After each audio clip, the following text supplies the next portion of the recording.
એટલે તમને ઓછામાં ઓછા 50 જણા એવી સલાહ દેવા માટે આવે કે હવે જીપીએસસી પરીક્ષા બહુ અઘરી હોય, હવે યુપીએસસી વારો ન આવે, યુપીએસસી માં આખા ભારતમાં 10 લાખ ફોર્મ ભરાય, એમાં તું તારું કામ નહીં ભાઈ, તારાથી નો ભેગું થઈ, તું રહેવા દે. અને એ સલાહ કેવા લોકો દેતા હોય ખબર? જેને યુપીએસસી નું ફૂલ ફોર્મ ન આવડતું.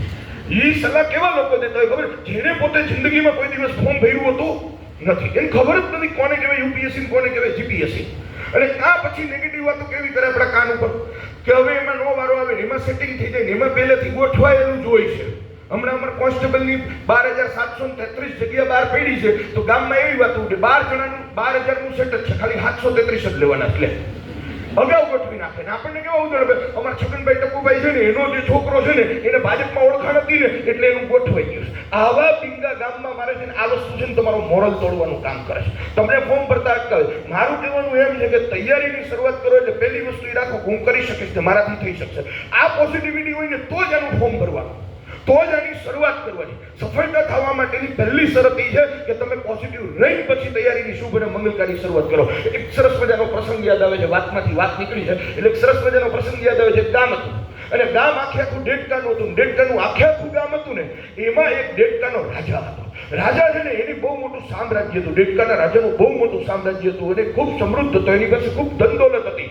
પણ રાજાને છે ને જીવનમાં એક જ દુઃખ હતું કે એનું કોઈ સંતાન નહોતું, એને કોઈ બાળક નહોતું. એટલે રાજા જે છે ને એ પોતાની વૃદ્ધાવસ્થાએ પહોંચે અને પોતાની અંતિમ અવસ્થા આવે એટલે એની એક જ ચિંતા હોય છે કે હવે મારું અવસાન થશે તો પાછળ મારો વારસદાર કોણ, મારી એટલી બધી ધન દોલત, મારી એટલી સાનો સુખદ શોહરત, આનો વારસદાર કોણ, મારા સામ્રાજ્યનો વારસદાર કોણ. એટલે રાજા જે પોતે ચિંતાની અંદર હોય છે. રાજા છે ને એક હરીફાઈનું આયોજન કરે છે અને રાજા ગામની અંદર ઢંઢેરો પીતાવે છે કે ભાઈ આપણા ગામની અંદર હવે મારી અંતિમ અવસ્થા આવી ગઈ છે, મારે કોઈ સંતાન નથી, એટલે હવે પછી નવા રાજાને આપણે નિયુક્ત કરવાનો છે.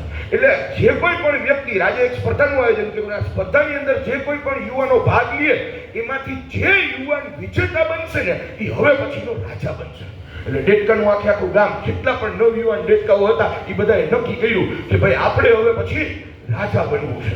એટલે કેટલો બધો થનગનાટ હોય રાજા બનવાનો. જેમ કોઈ પણ સરકારી ભરતી બહાર પડે ને એટલે લાખોની સંખ્યામાં ફોર્મ ભરાય. શેરીયન ગલીએથી છગનભાઈનો છોકરો, મગનભાઈનો છોકરો, ટકુભાઈનો છોકરો, ગાંડાભાઈનો છોકરો, કચરાભાઈનો છોકરો બધાય ફોર્મ ભરે, લાગત બધાય ફોર્મ ભરે. ફોર્મ ભરવાનું તમે આંકડા સાંભળો તો તમને માનસિક રીતે એમ થાય કે આ પાકિસ્તાનની આર્મી કરતા તો ભારતમાં ગુજરાતમાં તલાટી ફોર્મ જાજા ભરાય. 2 વર્ષ પહેલા ભૌતિક તલાટીમાં 23 લાખ ફોર્મ ભરાય. 23 લાખ ફોર્મ એટલે હું આ પાકિસ્તાન વાળા એમ કે અમે ભારત લઈ લઈને અમે આમ કરી લઈ. અલા બસમાં અમે કોઈ સીટ નથી દેતા, બસમાં અમે સીટ નથી દેતા. તારે કાશ્મીર જોઈશે, પાકિસ્તાન વાળા આપણને એવું કે અમારે કાશ્મીર જોઈશે. શેનું કાશ્મીર જોઈએ તમારે? હવે પાકિસ્તાનની આર્મી, નેવી, એરફોર્સ એની ટોટલ સંખ્યા ગણો ને એટલે આપણે તલાટીની ફોર્મ ભરાય. 23 લાખ ફોર્મ, તમે વિચારો તો ખરા. એટલે ગાંડા આજે ડેડકાનું ગામ હતું, ડેડકાની આખી કોમ્પિટિશનનું આયોજન થયું અને બધા નવયુવાન ડેડકાઓમાં થનગનાટ હતો કે આપણે હવે પછીનો રાજા બનવું છે. અને શરત એટલી, સ્થળ ને સમય ને બધું નક્કી થઈ ગયું. બધા જ નવયુવાન ડેડકાઓ પહોંચી ગયા અને આખા ગામના બધા લોકો જોવા આવ્યા કે આ સ્પર્ધામાં શું થાય છે ને કેમ થાય છે ને હવે પછી નવો રાજા કોણ બનશે. આ જોવાની આતુરતા તો હોય જ બધાને. એટલે બધા આખા ગામના લોકો જે કંઈ પણ હતા ને બધા પહોંચી ગયા અને નવયુવાનોએ હવે પછીનો રાજા બનવા માટે સ્પર્ધામાં ભાગ લીધો અને સ્પર્ધાની શરૂઆત થઈ. સ્પર્ધાની શરૂઆત એવી કે એક સરસ મજાનો લાકડાનો એકદમ લીસો થાંભલો, 50 ફૂટ ઊંચો, એકદમ લાકડાનો એકદમ લીસો થાંભલો, એની ઉપર પાછું ગ્રીસ લગાડેલું અને આ જે થાંભલો છે એની ઉપર બધા ડેડકાઓએ ચડવાનું. જે ડેડકો સૌથી ઉપર 50 ફૂટ ઉપર ટોપ ઉપર સૌથી પહેલો પહોંચે ને એ હવે પછીનો રાજા. એટલે જેવી આવી સ્પર્ધાની જાહેરાત થઈ ને એટલે ગામના લોકોએ ગણગણાટ ચાલુ કર્યો, આ ન ચડાય, આમાં આપણું કામ નહીં, હવે આ લીસો થાંભલો હોય આમાં પડી જવાય, આ તો શરત એવી છે કે રાજા ન બનાવવાની શરત છે એટલે આમાં કઈ ભાગ ન લેવાય. એટલે આવી ગામના લોકોએ નેગેટિવ વાતો કરીને એટલે જેટલા નવયુવાન ડેડકાઓ સ્પર્ધાની અંદર ભાગ લેવા માટે આવ્યા હતા, હવે પછીના રાજા બનવા માટે આવ્યા હતા ને એમાંના 50% ડેડકાઓએ સ્પર્ધામાં ભાગ લેવાનું માની વાળ્યું. બાકીના 50% કીએ ટ્રાય તો મારીએ, લાગ્યું તો તીર, નહીં તો થતો હતા જ. આપણું શું છે, પ્રયત્ન તો કરીએ. એટલે સ્પર્ધાની બંદૂક ફૂટે, સ્પર્ધાની શરૂઆત થાય અને જેટલા ડેડકાઓ હતા એ બધા ઉપર ચડવાનું ચાલુ કર્યું. જેવા ઉપર ચડવાનું ચાલુ કર્યું ને એટલે ફરતી કોર જોવા માટે ઓડિયન્સમાં આખા ગામના લોકો ઉભા હતા. એમાંથી ગામના લોકોએ રાયડું નાખવાનું ચાલુ કર્યું. એ બસ હવે રહેવા દે, આથી ઉપર ન જતા, હેઠા પડશો તો રામ રમી જાય, ફોદા નીકળી જાય. એ હવે ઉપર જવાની બદલે હાવ ઉપર વહી જાઓ, એના કરતા તમે પાછા આવી જાઓ.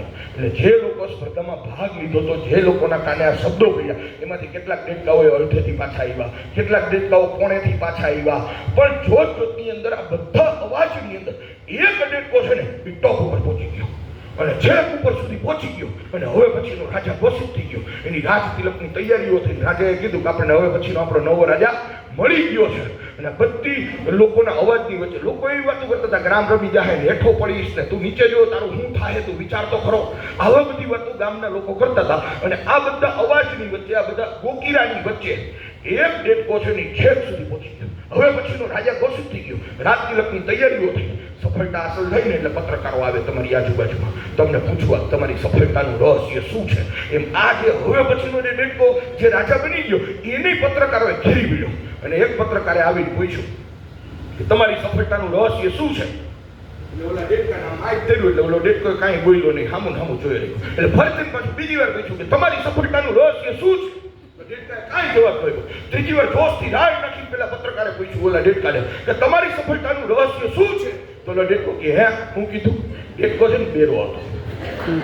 દેડકાએ ગામમાં કોઈની વાત સાંભળી જ નથી એટલે દેડકો છે ને ઉપર સુધી પહોંચી ગયો. એમ તમે યુપીએસસી જીપીએસસી ની તૈયારી કરો, સ્ટાફ સિલેક્શનની તૈયારી કરો, બેંકની તૈયારી કરો, તમે સીસી ની તૈયારી કરો, પીએસઆઈ ની તૈયારી કરો, કોન્સ્ટેબલની તૈયારી કરો, તલાટીની તૈયારી કરો, જેની તૈયારી કરવી હોય એની કરો, પણ પહેલું કામ એ કરવાનું ગામનું સાંભળવાનું છે. સમજાણું? પહેલું કામ આ કરવાનું, પછી તમારે તૈયારીની શરૂઆત કરવાની. પહેલી શરત. અને એક વસ્તુ તમે મગજમાં રાખજો, તમારી અંદર અદ્ભુત શક્તિનો ભંડાર છે, તમારી અંદર અદ્ભુત ક્ષમતા છે. આ બધા જે લોકો એમ કે તારાથી નહીં થઈ શકે, આ તારાથી નહીં થઈ શકે, તો અહીં એ જ બેટા આપણે કરીને દેખાડવાનું. એ જ આપણી આવડત કહેવાય, એ જ આપણી સ્કિલ કહેવાય. અને આ જે સરકારી નોકરીની અંદર જે લોકોએ ખરેખર સરકારી નોકરી એના માટે લેવાની કે જે લોકોએ તમને એમ કીધું હોય તારાથી નહીં થઈ શકે એને જડબાતોડ જવાબ આપવાનો અવસર હોય, એના માટેની આ તક હોય. તમારી ક્ષમતાને તમારે સાબિત કરવાની છે. તમે ધારો એ કરી શકો છો ને ઈશ્વરે તમને ખૂબ શક્તિ આપી છે. તમારી અંદર અદ્ભુત શક્તિનો ભંડાર છે. બસ તમારે એને ખાલી બહાર કાઢવાની, તમારે એને ખીલવવાની. ભગવાને બધાને યાદ શક્તિ હરખી દેવી. તમે સાંભળી લેજો, ભગવાને બધાને બુદ્ધિ શક્તિ હરખી દેવી. જે લોકો કોમ્પિટિટિવ એક્ઝામમાં સફળ થાય છે એ લોકો એવા નથી. મારી પાસે અત્યાર સુધીમાં 350 થી વધારે ક્લાસ 1 2 ઓફિસર બની ગયા, 700 થી વધારે પીએસઆઈ બની ગયા, 5000 થી વધુ કોન્સ્ટેબલ આઈસીએસ છેલ્લા 15 વર્ષની અંદર આપ્યા છે. તો